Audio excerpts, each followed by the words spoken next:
ជាមួយខ្ញុំនៅក្នុងវីដេអូថ្មីទៀតហើយនៅក្នុងវីដេអូនេះខ្ញុំមានមាន់ចំនួន1ដំឡូងបារាំងហើយនិងការ៉ុតតើឥឡូវយើងចាប់ផ្ដើមធ្វើទាំងអស់គ្នា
ពេលដែលខ្ញុំរៀបចំរួចរាល់ហើយឥឡូវខ្ញុំចាប់ផ្ដើមចម្អិន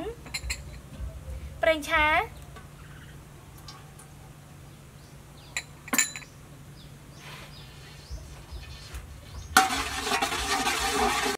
tầm số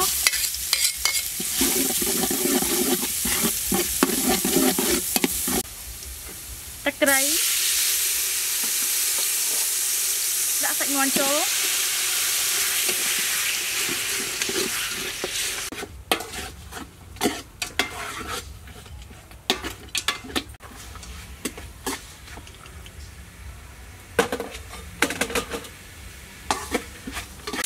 cỏ số tắc phím chóng âm bal merek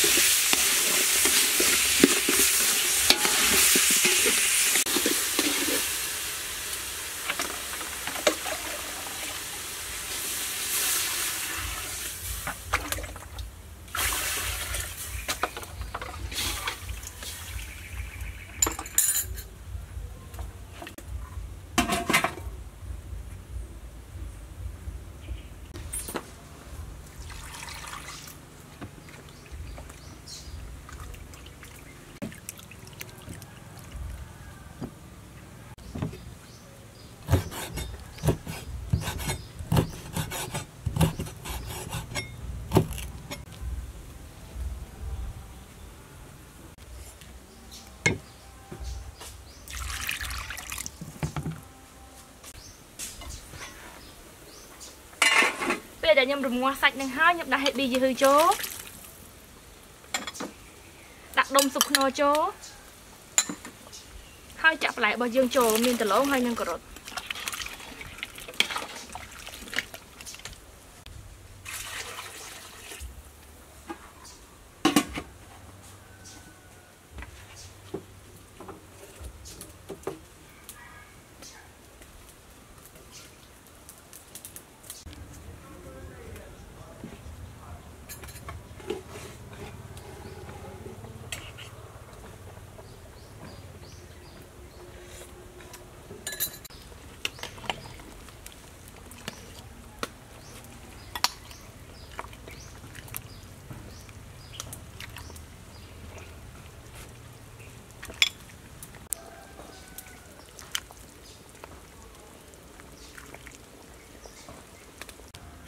hả lời nâng xâm lô rồi bao giờ bạn cho anh hai chọc đám lửa từng ngọt kia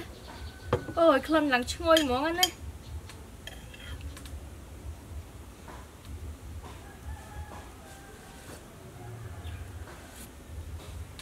miền chuyện mình tên lắng ngay